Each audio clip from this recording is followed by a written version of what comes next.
students. Hope you're having a wonderful and nice day. I'm Mr. Abba Darlington by name, and of course, this class is probably brought to you by Isaac Humanitarian Foundation. Now we are going to the second phase of the discussion, which is the periodic table. Now, very straightforward. So we look at the periodic the periodic law. We look at the periodic law. Easy. Now, we are going to look at the old periodic law. Old periodic law. What does this law state? States that the properties of elements are a periodic function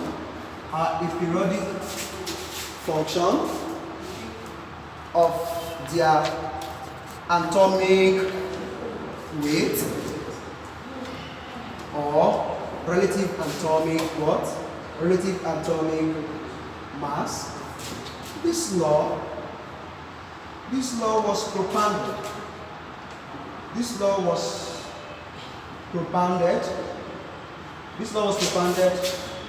By Dmitri Ivanovich Mendeleev. Now, what does this law imply? The law states that if elements of similar atomic weight, for instance, let me use for example calcium. State that the properties of elements are a periodic function of their atomic weight. Now, when we arrange elements such as calcium, barium, strontium, for instance, based on their increasing atomic weight, it was learned by this Russian chemist that certain properties, for example, calcium reacts explosively with water when heated. Then when it got to sodium, when they got to barium, he realized that barium as well reacts explosively with what? With water when heated. And the rate was enormously high in the case of strontium. Now Mendeleev now realized that when elements are arranged on the basis of increasing relative atomic mass, similar properties are found to repeat or recur. That is, the properties that this man exhibits was found to repeat itself in barium, and as well as such repetition was observed in strontium. And that led him to the position of law that said that the properties of elements are a periodic function. Periodic function, let me give you an analysis of that, a componential analysis of periodic. Now when we say periodic function means that it is dependent on the atomic weight. Then periodic means that it is recurring or repeating itself. So which means that when elements are arranged in order of increasing relative atomic mass, similar properties are found to repeat or recur. Now, but when this periodic table was constructed, there were certain elements that were found in a particular group which tend to exhibit strange properties. That is, the properties of that particular element differ from those of the rest members in that group. And that led to the shortcomings of Mendeleev's periodic table. Now, however, a scientist known as that leads us to the concept of modern periodic law. Modern periodic law.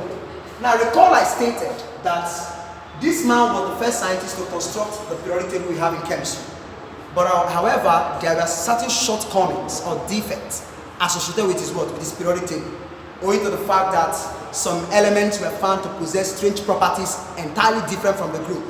Now, to dispel this anomaly, G.H. Muesli, working at Cambridge University, introduced the concept of what? Of atomic number. And when this concept of atomic number was introduced, it was observed that those anomalies which was observed in Mendeleev's periodic table disappeared, and every element assumed their usual position. And when all the elements were examined, thoroughly and exhaustively examined, they were all found to exhibit similar properties. And in that case, we could have what is known as a perfect fitting of the element. That now led to the reformulation of the old periodic law to what is known as what? modern periodic law by who? G.H. Moseley, working at Cambridge University. And that the law states is just a remodification of this, which says that the properties of elements are a periodic function of their atomic, instead of saying atomic weight, you now say atomic what? Atomic number. And that explains the reason when you examine the periodic table, you discover that elements are arranged on the basis of atomic number, not on the atomic weight. So the modern periodic law says that the properties of elements are a periodic function of their atomic what? Number, not atomic weight. So when you are being asked to state the periodic law, though they won't tell you in the exam to state old periodic law or modern periodic law. But if you are inquired to state the periodic law, of course, it behoves you to state the modern periodic law. Otherwise stated, you state the old periodic law. Now, we go to the next one. We're done with that. The next part is electron configuration. Electron configuration. Electron configuration. Electron configuration and periodic what? And periodic table. Electron configuration and periodic table. Now, when a careful and a comprehensive survey of the periodic table is taken, it was realized or learned that similar electronic configuration exists among groups of elements, such as number one. We start with number one. For group 1A elements. Group 1A what? Group 1A elements. Comprising, I'm only going to pick the familiar ones. Comprising sodium and what? And potassium. Lithium, sodium, and what? Potassium. With Z value. You know what is Z? Z means atomic number. With Z value for lithium 3, sodium 11, and that man 19 respectively. So when we write the electronic configuration, what do we have? For lithium 3, 1s1, 2s what? 2s1. Then for sodium 11, 1s2, 2s2, 2p1, 6, 3s1. Then for potassium 19, 1s2, 2s2, 2p6, 3s2. This is 2 plus 2, 4. This is 10, 12. Then we have here to be 3p. I'm coming. 1s2, 2s2, 2p6,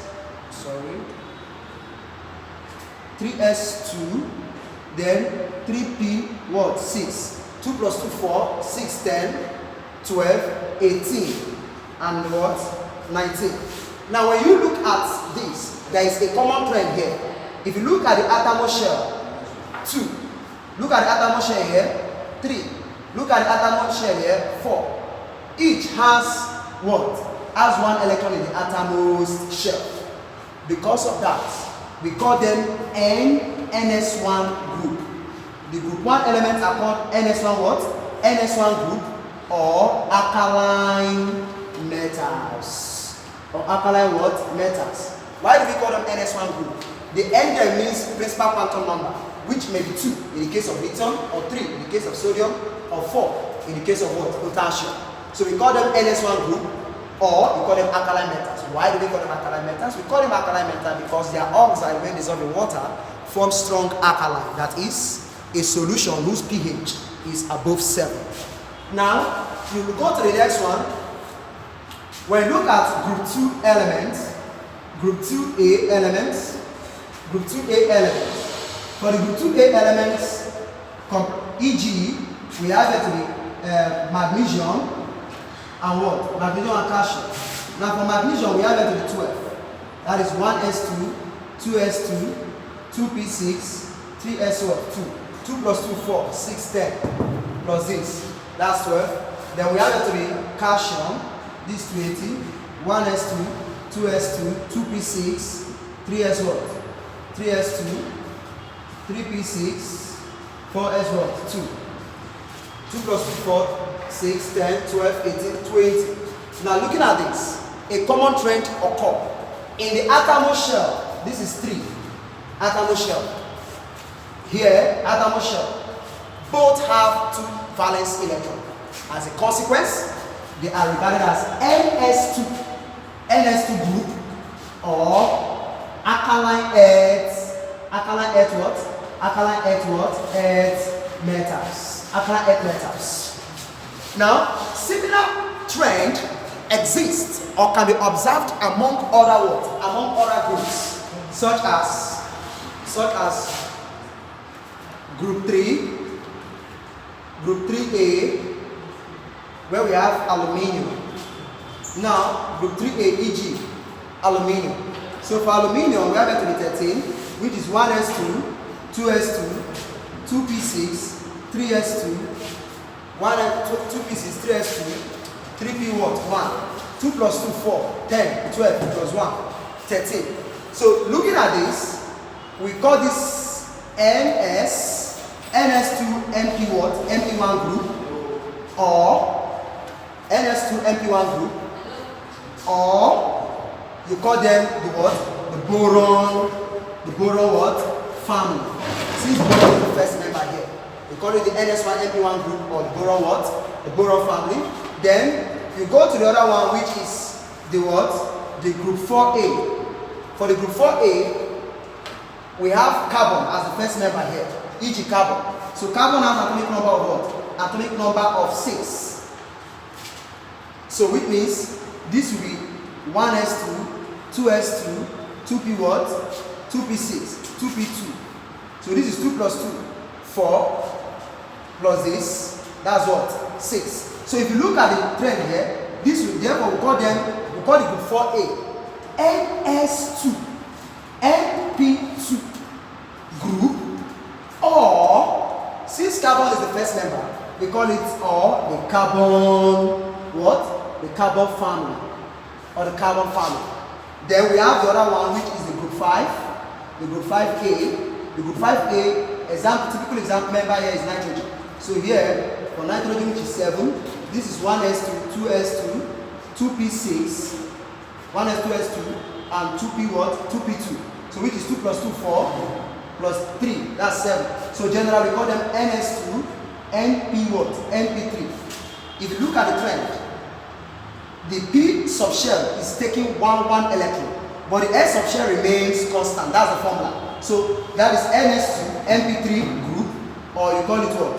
Or you call it the nitrogen what? The nitrogen what? Family. But now, nitrogen family is now outdated. It is no longer, according to IUPAC recommendation 2005, it is stated they are now regarded as nitrogens. We call them what? The nitrogens, not nitrogen family. That is now outdated. So what about the last one, which is the group 6? The group 6A, e.g. oxygen.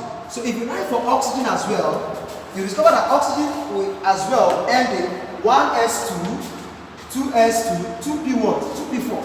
So look at the trend here, 2p3, so NS2, MP3. So follow the trend. These are called NS2, MP what? MP4 group, or you call them or oxygen what? Family, which I told you that is now outdated. It's now outdated. You can write, they are now called carcogens. According to the IUPAC recommendation 2005, we now call them carcogens. No longer oxygen family, but NS2 MP4 group is allowed, or carcogens. Then the next one is the what? The group 7A. The group 7A, e.g. is the fluorine. So we call those one NS2 MP what? MP what? 5. So if you add it up, that will give you 7 in the atomic shell. 4 plus 2 give you 6. That's for group 6. So you can see the reason we call them, it's preferable to call them NS2 MP4 group. Then why this one is NS2 MP3, that's the group 5. So when you add it up, 3 plus 2, 5. So I've taught you how to drive that. So you can make similar derivation for the group 7. So the group 7 is otherwise called the NS2 MP5 group, or we call them the what? The halogens, which means salt formers. The halogens or salt formers. And the other one, which is called the group 7, the group 8.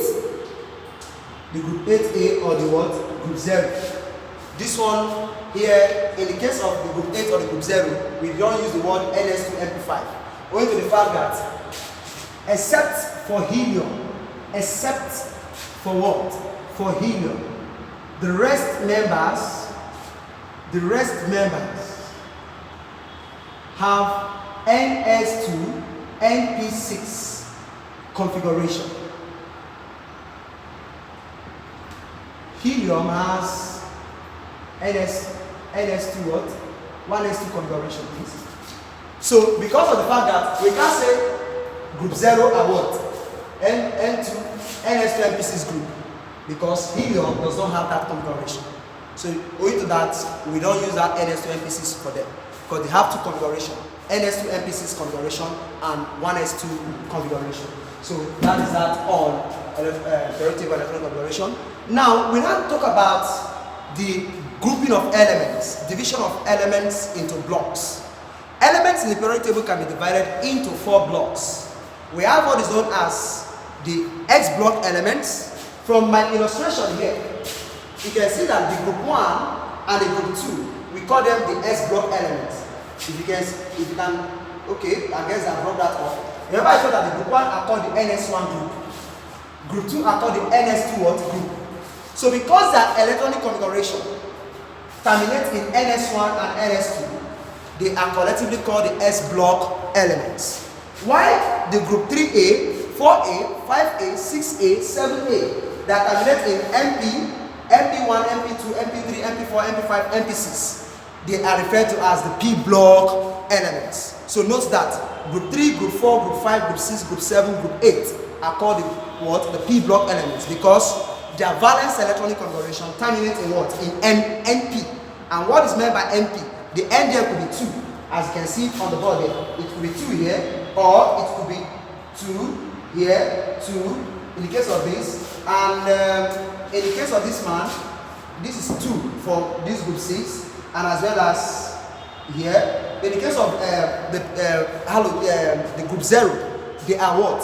3. So in that case, that N here could represent 1, 2, 3, 4, 5, depending on the nature of the electronic configuration for such elements. So we have the P block, which is from group 3 to group 8. Take note of that, simple.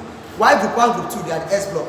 Now the transition metals are referred to as the D block elements. Why do we call them D block elements? We call them D block elements because their electrons, their D subshell have incompletely filled orbital. So because of that, we call them the D block elements. From scandium to zinc, those 10 elements, scandium, titanium, vanadium, chromium, manganese, iron, cobalt, nickel, zinc, they are called the D block elements. Why? Because their D orbital is incompletely filled with electron. Then we have the F block element, which is placed at the bottom of the periodic table. Those F block elements comprise the actinide and the lanthanide. Why do we call them F block elements? We call them F block elements because they have incompletely filled F subshell, unlike the D block. The D block have incompletely filled D subshell, while the F block have incompletely filled F subshell. Therefore, we call them the what? The F block elements. So these are the 4 blocks of elements we have. We have the S block comprising the group 1, group 2. Then we have the P block comprising the group 3, 4, 5, 6, 7, 8. Then we have the D block, the transition element. Then we have the F block, which is the one that is separated away from the periodic table. Now, we go to the next part, which is periodicity of physical properties of elements. Periodicity of physical properties of elements. Now, very, very short and very brief. Now, when we talk about periodicity, what is meant by the term periodicity of physical properties? Periodicity of physical properties of what? Of elements. Periodicity of physical properties of elements. Number 1, periodicity simply means variation in the properties of elements, both down the group and across the what? The period. That is the procedure by which, the procedure or the modalities by which a particular property changes. There is one thing you must bear in mind. There is one snippet you must bear in mind, and what is this? Any property that increases down the group definitely will decrease across the period. And if it increases across the period, it will definitely decrease down the group. So in that case, the term that describes such phenomenon, that is variation in physical and chemical properties both down the group and across the period, is referred to as what? Periodicity. And we shall be examining that. We shall be examining periodicity in 2 dimensions or facets. The first facet is physical property. Then the second facet shall be the chemical properties. So I'm going to be very, very brief. So here we start with atomic what? Atomic radius. Or you can call it atomic what? Atomic size. And what is meant by atomic radius? Very simple. Now, this is very simple. The distance The distance between the nuclei of two adjacent atoms. The distance between the nuclei of two adjacent atoms is known as what? Atomic. Look at this. Now, from here, half the distance between the nuclei of two adjacent atoms is known as atomic radius. What do I mean by that? If from here to here is 140 picometer, it means that the atomic radius will be what? Half. And what is meant by atomic radius? That the distance from here to here. Well, you might be asking a question, why didn't we just measure it from here to here? The reason is that the reason we can't measure from here to here is that in reality, the atom does not have a definite boundary like this. This is how the atom looks like. Something like this. The atom, this is how the electron cloud looks like. So there is no definite boundary. So we have this to be the atom like this. So we don't have a definite boundary where the electron can be found. So owing to the fact that there is ill-defined boundary where the electron can be located, we rather measure the distance. So since these are two atoms overlapping, look at this. So you can see that there is an indistinct boundary between the two atoms, making it difficult or a formidable task to determine the distance from the nucleus to the atom shell. So all we just need to do is to take a recourse to measure the distance between this nucleus here and this nucleus. So when we measure the distance between this nucleus and this nucleus, that will give us the distance between these two atoms. So we divide it by 2. That will now give us the distance between the nucleus and the atom shell. Do you understand? So that is why we say atomic radius is defined as half the distance between the nuclei, that's plural of nucleus, as half the distance between the nuclei of two adjacent or neighboring atoms. Now simple. Now the next we go to periodicity. What is the periodicity of atomic radius? As in, does it increase or decrease as the group? So atomic radius increases down the group due to the addition of what? Extra shell. Now atomic radius increases down the group due to the addition of extra what? Shell. Simple illustration. Look at this. Lithium is 2,1. So which means it has 2 shells. This for lithium. Sodium is 281. Sodium is 281. This is the nucleus. So which means it has 3 shells. So if you measure the distance from this is the nucleus.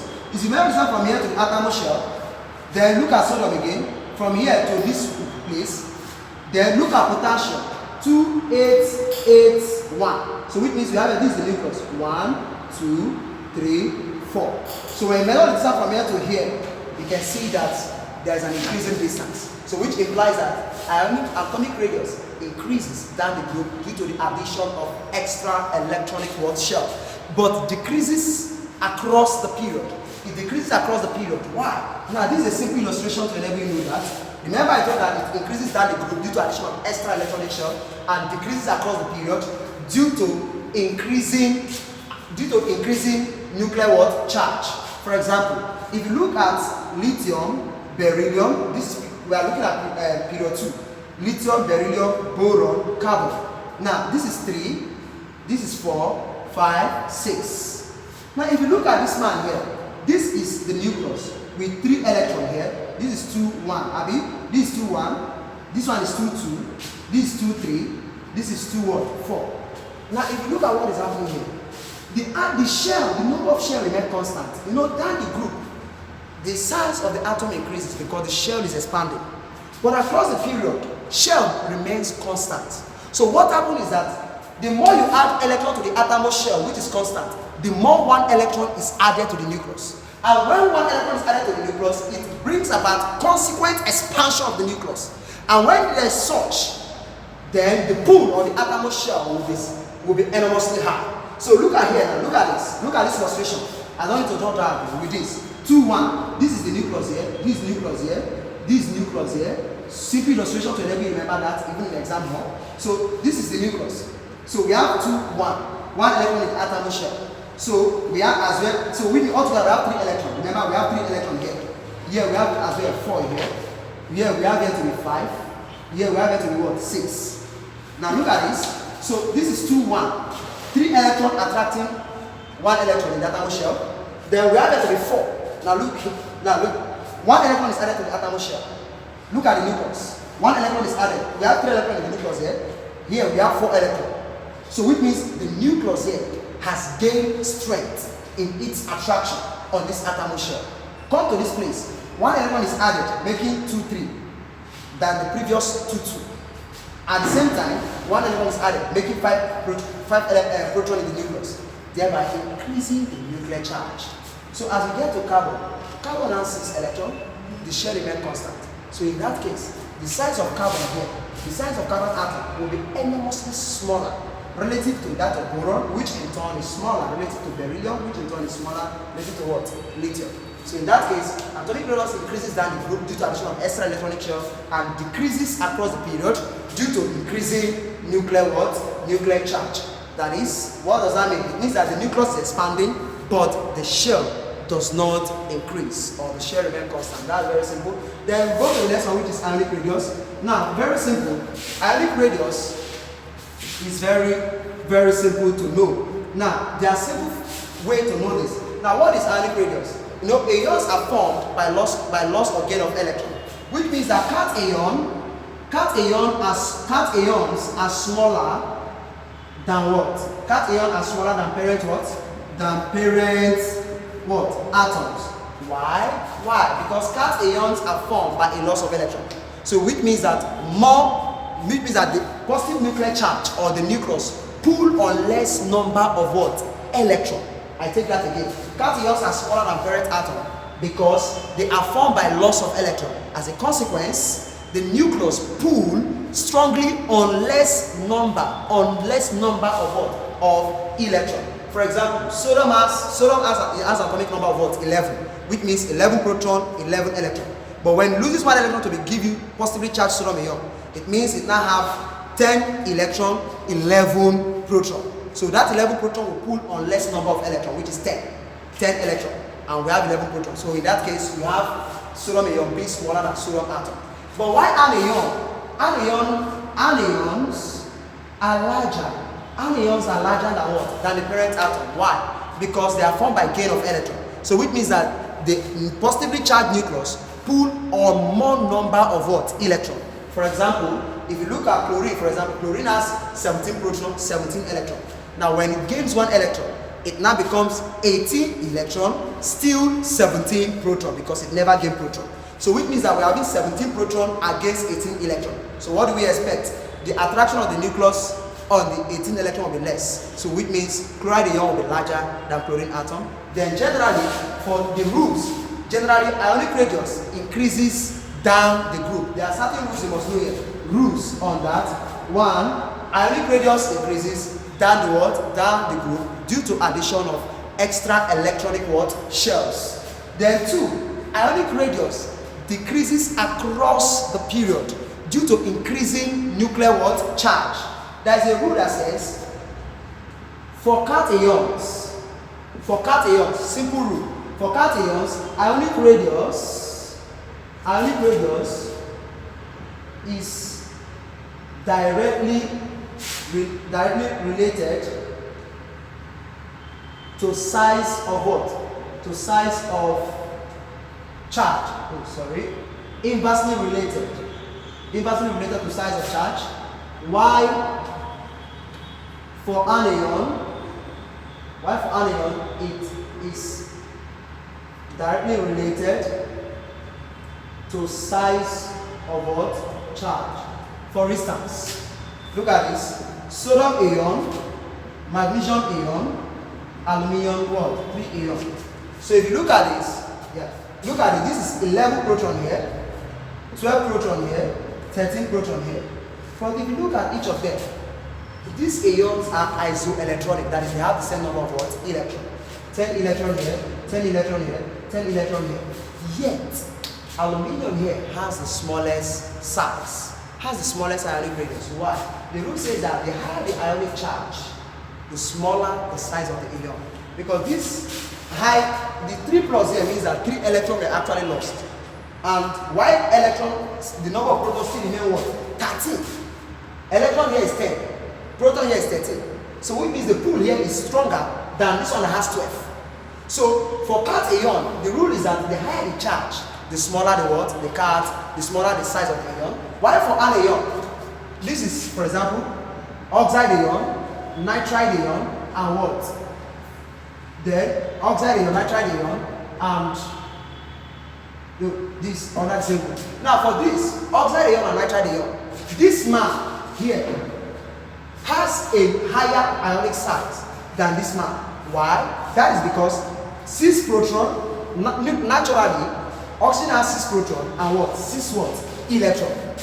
While nitrogen here has what? 7 proton and what? 7 electron. Now this 3 minus here means that it has gained what? 3 electron, making this to become 7 proton and what? 10 what? Electron. So if you subtract this, will give you electron is in essence. So when you subtract that, I'll give you 3, making this 3 minus. So this one 2 minus here, this is 6 proton, and this is what? 8 what? 8 electron. So which means that here the pool here will be less compared to this man. So 7 proton, 10 electron, 6 proton, 8 electron. So here 7 proton, 6 proton, this proton here being higher will exert more pull than this 6 what? Than this 6 proton. So in that case, the size of this man will be less compared to the size of this man. Do you understand? So which means that the smaller the charge on the anion, the greater is the size of the what? The greater is the size of that particular anion. But generally, ionic radius decreases down the group due to addition of extra electronic shell and decreases across the what? Across the period due to increasing nuclear charge. And moreover, for anion, ionic size is directly proportional to the charge on the what? On the ion. You understand? So it means oxygen that has 2 has larger size than nitrogen that has 3 minus. So the one that has 4 minus as well, we have a smaller size. Why for cat ion, sodium here is Na plus, hydrogen is 2 plus, hydrogen is 3 plus. It is inversely related. So sodium that has a smaller charge has the largest ionic size, while aluminum that has the highest charge has the sodium that has the smallest ionic charge has the largest ionic size, while aluminium here that has the largest ionic charge has the smallest ionic size. So that is just the simple rule for that. Then electron affinity simply means the energy involved when electron is added to an atom. And what does that mean? It increases across the period and decreases down the group. Why? Why is that so? Simple way to know that is that, when you move across the period, you realize that group 1, group 2, they are typical metals. Group 3, they are metal. When you get to group 4, what do we have? We have non-metal. Group 5, non-metal. So, electron affinity is a term that describes the potential of an element to accept electron with energy being involved. So in that case, since non-metal gain electron, and of course as we transit across the periodic table, across the period of the periodic table, we encounter more non-metals. So in that case, electron affinity increases across the period, since non-metallic properties does what? Increases. While down the group, we have, as we move down the group, we encounter typical metals that reserve the potential or the tendency to what? To lose rather than to gain. Therefore, making electron affinity to decrease exponentially down the group. So electron affinity decreases down the group as we encounter more metals down across the period. Then the last one, ionization energy. Ionization energy speaks of the energy required to remove the most loosely bound electron from an atom. And of course, ionization energy increases down the group. Why does it increase down the group? Because I stated that our atomic radius increases down the group. That is, as we move down the group, the atom gets bigger and bigger. And as the atom gets bigger and bigger, the electron in the atmosphere gets farther away from the nucleus. So in that case, it will be easy for one to dip an imaginary hand in such atom and remove that valence electron. So which means ionization energy decreases down the group because of increase in atomic radius. Why across the period? Ionization energy increases across the period due to decreasing atomic radius. Remember I told you that when we move across the period, the atom tend to contract. And when you dip an imaginary hand into such atom to remove the outermost electron, it will be very, very difficult. Why? The nucleus will pose stand difficult in the removal of such electron. Therefore, we will need enormous energy. We need to invest in enormous energy to pull out such valence electron. Therefore, it increases across the period due to decrease in atomic radius. So in a nutshell, generally, atomic radius increases down the group due to addition of extra electronic shell and increases across and decreases across the period due to increasing nuclear charge. What is increasing nuclear charge? It means that as we move across the period, the nucleus is expanding, but the shell remains constant. But as we move down the group, the shell is expanding, but nothing happens to the nucleus. Even though the nucleus increases, but the shell expands. So the expansion outweigh whatever happened to the nucleus. So the second one is ionic radius. I told you ionic radius increases down the group due to addition of extra electronic shell and decreases across the period. Then the other one is electron affinity. I told you electron affinity increases across the period as non-metallic properties increases across the period. That's the reason why electron affinity decreases down the group.